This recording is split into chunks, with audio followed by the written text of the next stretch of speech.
Hello friends, मैं एजाज खान और Rohit sir हम आपका स्वागत करते हैं इस स्पर्धालय एकेडमी के ऑफिशियल यूट्यूब चैनल पर। और हम आज, जैसा कि आप जानते हैं, उत्तर प्रदेश में यूपी पुलिस कांस्टेबल का एग्ज़ाम चल रहा है और इस एग्ज़ाम का आज दूसरा दिन है। राइट, आज 9 तारीख है।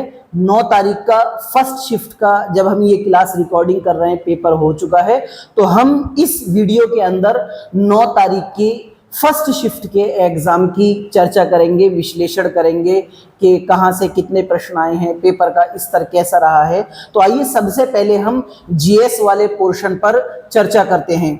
मेरे पास कुछ डाटा है जो मैंने ऑलरेडी विश्लेषण किया है, उसी के बारे में अगर मैं आपको सब्जेक्ट बाय सब्जेक्ट बतलाऊंगा। तो सबसे पहले हम जो अपना चर्चा करते हैं स्टैटिक जीके पर। देखिए, अगर हम बात करें कि यूपी पुलिस में एक सब्जेक्ट जीएस में जिसमें से सबसे ज्यादा प्रश्न मालूम किए गए हैं वो है आपका स्टैटिक जीके। स्टैटिक जीके में लगभग 12 से 13 प्रश्न मालूम किए गए हैं। और आपका स्टैटिक जीके में अगर हम बात करें किस किस टॉपिक से प्रश्न मालूम किए गए हैं, पहला क्वेश्चन आपका यूनेस्को की साइट से मालूम कर लिया गया है। 2 क्वेश्चन आपके पुरस्कार से, स्टैटिक जीके के पुरस्कार से मालूम कर लिए गए हैं। ठीक है, और हर क्वेश्चन में आपका जो भी जितनी भी अभी 3 शिफ्ट हुई हैं, 8 की 2 शिफ्ट, 9 की ये पहली शिफ्ट, इन तीनों शिफ्ट्स में अंतरराष्ट्रीय संगठन जो चैप्टर है अपना स्टैटिक जीके का, उसके किसी ना किसी संगठन का हेडक्वार्टर मालूम कर लिया है। कल जो आपका 8 की बी शिफ्ट थी उसमें आपका IAEA अंतरराष्ट्रीय परमाणु एजेंसी जो है उसका संगठन मालूम कर लिया था। और कल वाले पेपर में 8 की ए शिफ्ट में जो आपका वाडा है आपका, उसका हेडक्वार्टर मालूम कर लिया था। और आज की शिफ्ट में भी आपका हेडक्वार्टर मालूम कर लिया अंतरराष्ट्रीय प्रवासन संगठन का। तो हर शिफ्ट में क्या है, एक आपका स्टैटिक जीके से संगठन वाले चैप्टर से हेड ऑफिस या उसका मुख्यालय मालूम कर रहा है। हर क्वेश्चन में मुद्रा से भी प्रश्न आ रहा है आपका। तो मुद्रा से जो प्रश्न आया था कल के प्रश्न में, जो बी शिफ्ट थी 8 की बी शिफ्ट, तो आपकी ग्रीनलैंड की मुद्रा मालूम कर ली थी, लेकिन यहां पर जो मुद्रा मालूम करी है आपकी भूटान की मुद्रा। तो आपका एक क्वेश्चन जो है आपका मुद्राओं से आ गया है। स्थान से मालूम कर लिया कि सिस्टीन चैपल आपका कहां पर है, वेटिकन सिटी में है, एक धार्मिक जगह है, वहां से प्रश्न मालूम कर लिया। अच्छा, एक क्वेश्चन आपका वाद्य यंत्र से मालूम कर लिया है। ठीक है, संतूर को लेकर के भारत में किस क्षेत्र में, तो जम्मू कश्मीर के एरिया में संतूर का प्रयोग किया जाता है, वाद्य यंत्र जो हो गया आपका। फिर दिवसों से हर शिफ्ट में 2-2 दिवसों के क्वेश्चन मालूम कर रहा। तो इस बार भी इस शिफ्ट में 9 की आपकी जो पहली शिफ्ट है उसमें 2 दिवस मालूम कर लिए, संविधान दिवस मालूम कर लिया और अंतरराष्ट्रीय श्रमिक दिवस मालूम कर लिया। इसके पश्चात बुक्स से भी हर शिफ्ट में 2-3 बुक मालूम कर रहा है। तो इसमें भी आपका बुक से मालूम कर लिया। अच्छा, कल जो है आपका शास्त्रीय नृत्य से क्वेश्चन मालूम करा था, इधर जो है आपका शास्त्रीय संगीत से क्वेश्चन मालूम कर लिया। एक क्वेश्चन आपका जनसंख्या से मालूम कर लिया, जनसंख्या से टफ क्वेश्चन मालूम किया है। कल भी जनसंख्या का टफ क्वेश्चन था, आज भी जनसंख्या का टफ क्वेश्चन है, बहुत गहराई से प्रश्न मालूम करा है। तो इस तरीके से आपका मोस्टली जो कॉमन क्वेश्चन हम पैटर्न जो देखने को मिल रहा है, 2 क्वेश्चन दिवसों से मालूम कर रहे हैं, 2 से 3 क्वेश्चन जो मालूम कर रहे हैं आपके, वो मालूम कर रहे हैं पुस्तकों से क्वेश्चन मालूम कर रहे हैं। एक क्वेश्चन विश्व के देश एवं उनकी राजधानियों से मालूम कर रहे हैं। एक क्वेश्चन कल भी आपका जनसंख्या से संबंधित था, आज भी आपका एक क्वेश्चन जनसंख्या से संबंधित मालूम कर लिया। फिर क्लासिकल डांस या वाद्य यंत्र से भी क्वेश्चन मालूम कर रहे हैं, कल की शिफ्टों में भी मालूम कर रहा और आज की शिफ्टों में भी मालूम कर रहा। इस तरीके से अगर हम निष्कर्ष निकालें कि स्टैटिक जीके में सबसे ज्यादा प्रश्न मालूम किए जा रहे हैं, लगभग 12 से 13 प्रश्न सबसे ज्यादा स्टैटिक जीके से ही मालूम किए जा रहे हैं। उसके पश्चात अगर हम बात करते हैं पॉलिटी में कल आपकी 8 की ए शिफ्ट और 8 की बी शिफ्ट, दोनों शिफ्ट में पॉलिटी में दो दो क्वेश्चन मालूम किए गए हैं। और यहां पर भी जो आपकी 9 की पहली शिफ्ट है, इसमें भी पॉलिटी से दो प्रश्न मालूम किए गए हैं। एक क्वेश्चन आपका मौलिक अधिकारों से मालूम कर लिया, दूसरा क्वेश्चन आपका प्रस्तावना से मालूम कर लिया। उसके पश्चात अगर हम साइंस एंड टेक की बात करें, देखो सीधे सीधे इस बार संख्या आपकी साइंस से कम ली गई है, लगभग 3-4 प्रश्न मालूम कर रहे हैं साइंस से, और साइंस में भी आपका टेक्नोलॉजी वाले पोर्शन से ज्यादा क्वेश्चन मालूम कर रहे हैं। तो देखो इसरो का स्थापना वर्ष, तो ये सीधा सीधा साइंस का ना है, ये टेक से जुड़ा हुआ क्वेश्चन है, साइंस एंड टेक से इसरो का स्थापना वर्ष मालूम कर लिया था। और C6 एनर्जी उत्पादन, ये सीधा आपका टेक्नोलॉजी से जुड़ा हुआ क्वेश्चन है आपका, ये आपका स्टेट कमीशन या यूपीएससी लेवल का टेक का क्वेश्चन है, साइंस एंड टेक्नोलॉजी का। फिर एक क्वेश्चन आपका साधारण बायोलॉजी से मालूम कर लिया था, और एक क्वेश्चन लाफिंग गैस के बारे में मालूम कर लिया था, नाइट्रस ऑक्साइड आपकी केमिस्ट्री से क्वेश्चन मालूम कर लिया था। तो टेक से भी आपके साइंस से इजी क्वेश्चन नहीं मालूम किए जा रहे, मॉडरेट से टफ क्वेश्चन मालूम किए जा रहे हैं। ठीक है, तो बेसिक साइंस से तो क्वेश्चन बहुत कम आ रहे हैं, आपका टेक से ज्यादा क्वेश्चन आ रहा है, और संख्या भी आपकी 3-4 रह रही सभी शिफ्ट में।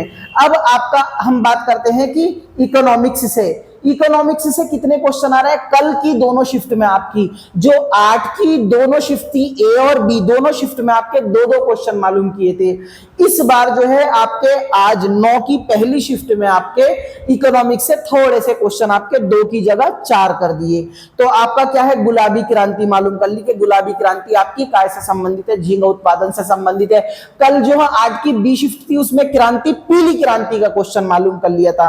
और इस बार क्या है, यहां से सेवा क्षेत्र से क्वेश्चन मालूम कर लिया कि सेवा क्षेत्र को किस क्षेत्र के नाम से जाना जाता है, तो तृतीय क्षेत्र से जाना जाता है।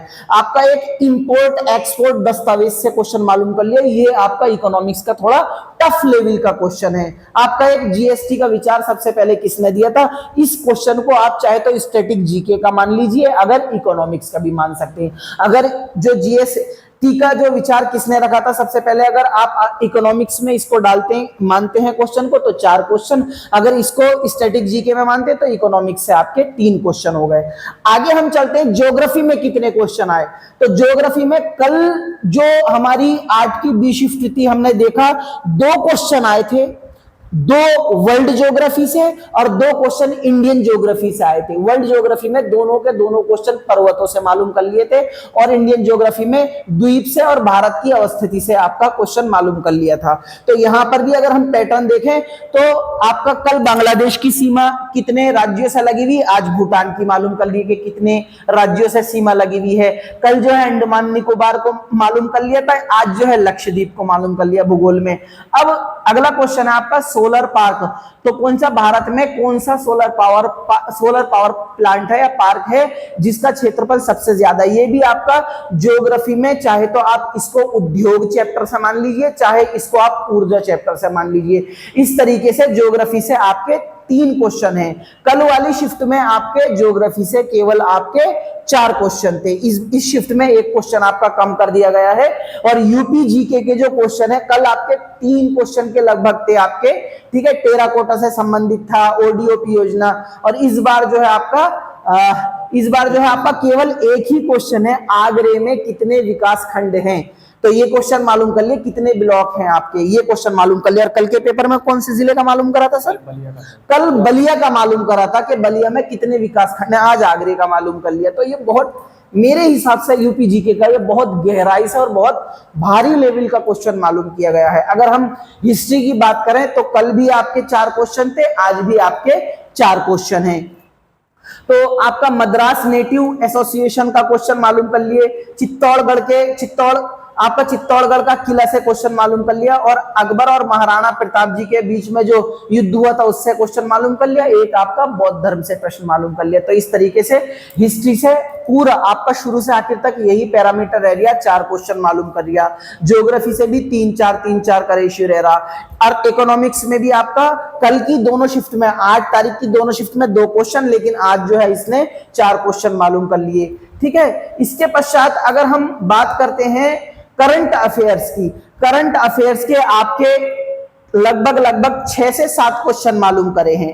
ठीक है, करंट अफेयर्स में भी ज्यादातर स्पोर्ट्स का जो करंट अफेयर है वहां से आपका क्वेश्चन, या अवार्ड से क्वेश्चन है ना, वहां से क्वेश्चन ज्यादा देखने को मिल रहा है। कल भी आपके करंट अफेयर में स्पोर्ट्स से जोड़कर करंट अफेयर को जोड़ा था, और कल जो है आपका जो आपके जितने भी अवार्ड हैं उनसे जोड़कर क्वेश्चन मालूम करे थे करंट में। आज भी आपके देखो ये भी आपके स्पोर्ट्स से और आपके अवार्ड से जोड़कर क्वेश्चन मालूम कर लिए हैं। तो इस तरीके से हम देखें, जीएस के जो प्रश्न आए हैं आपके 13 क्वेश्चन स्टैटिक जीके से, कल भी आपके 12 से 13 क्वेश्चन स्टैटिक जीके से थे। करंट अफेयर के लगभग 7 क्वेश्चन हैं आपके, ठीक है, और पॉलिटी के 2 क्वेश्चन है। कल की दोनों शिफ्टों में पॉलिटी में 2 ही क्वेश्चन थे। साइंस में आपके 4 क्वेश्चन है, लेकिन साइंस के टेक से ज्यादा क्वेश्चन मालूम कर रहे हैं, टेक्नोलॉजी वाले क्षेत्र से। अर्थशास्त्र से कल के पेपर में आपके 2 ही क्वेश्चन थे, इस बार 4 क्वेश्चन मालूम कर लिए। ज्योग्राफी से कल भी आपके 4 क्वेश्चन थे, आज की शिफ्ट में मतलब 9 की पहली शिफ्ट में 3 क्वेश्चन मालूम कर लिए। यूपी जीके से कल जो थे 2-3 प्रश्न थे, आज 1 ही क्वेश्चन मालूम करा है। हिस्ट्री से कल भी आपके 4 क्वेश्चन थे, आज भी आपके 4 क्वेश्चन है। इस तरीके से आपके जो जीएस की अगर हम बात करें तो जीएस आपका बहुत कम क्वेश्चन थे जो बहुत आसान थे, बाकी मॉडरेट टू टफ लेवल के प्रश्न थे आपके जीके के। तो जीके में आपके लगभग 38-39 प्रश्न थे जो मॉडरेट टू टफ लेवल के प्रश्न थे।